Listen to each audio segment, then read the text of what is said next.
પ્રસ્તુત છે અત્યારના મુખ્ય સમાચાર. પ્રધાનમંત્રી નરેન્દ્ર મોદીએ મન કી બાત કાર્યક્રમની 136મી કડીમાં તેમના વિચારો વ્યક્ત કર્યા. પ્રધાનમંત્રીએ કારગિલ વિજય દિવસ પર શહીદો અને સૈનિકોને શ્રદ્ધાંજલિ અર્પી. 14 જુલાઈના રોજ દિલ્હીના રાષ્ટ્રીય યુદ્ધ સ્મારકથી શરૂ થયેલી મોટરસાયકલ યાત્રા દ્રાસમાં કારગિલ યુદ્ધ સ્મારક સુધી પહોંચશે. ડીઆરડીઓએ આ મહિને પિનાકા લોંગ રેન્જ ગાઇડેડ રોકેટનું સફળતાપૂર્વક પરીક્ષણ કર્યું. શ્રી મોદીએ મન કી બાત કાર્યક્રમમાં વધુમાં જણાવ્યું કે આજે ભારત ફક્ત તેના સૈનિકોની હિંમત જ નહીં પરંતુ તેમની તકનીકી ક્ષમતાઓને પણ સતત મજબૂત બનાવી રહ્યું છે. 75%થી વધુ સ્વદેશી સામગ્રી આઈએનએસ મહેન્દ્રગિરી ભારતીય નૌકાદળમાં સામેલ કરવામાં આવ્યું. તેમણે જણાવ્યું કે આજે એક પેડ માં કે નામ અભિયાનમાં અમદાવાદમાં જનભાગીદારી જોવા મળી.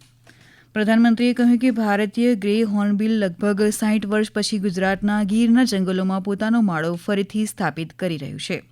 તેમણે કહ્યું કે સિંગલ યુઝ પ્લાસ્ટિક કચરો ઘણા વર્ષોથી પ્રકૃતિને નુકસાન પહોંચાડી રહ્યો છે, તેથી પ્લાસ્ટિકનો યોગ્ય નિકાલ ખૂબ જ મહત્વપૂર્ણ છે. રાષ્ટ્રપતિ દ્રૌપદી મુર્મુ મોલ્ડોવા, ઉત્તર મેસેડોનિયા અને રોમાનિયાની તેમની સત્તાવાર મુલાકાત પૂર્ણ કર્યા બાદ નવી દિલ્હી પરત ફર્યા.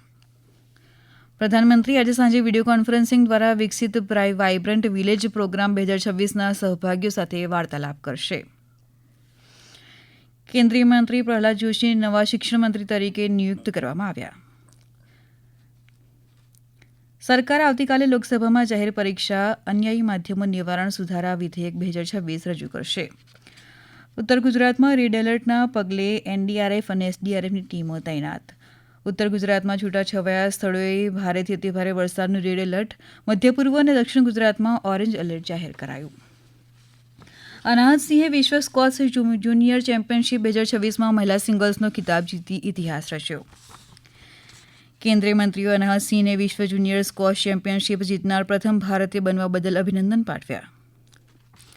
મુખ્ય સમાચાર પૂરા થયા. હવે પછી આ બપોરે 1:20 રાષ્ટ્રીય સમાચાર સાંભળી શકશો.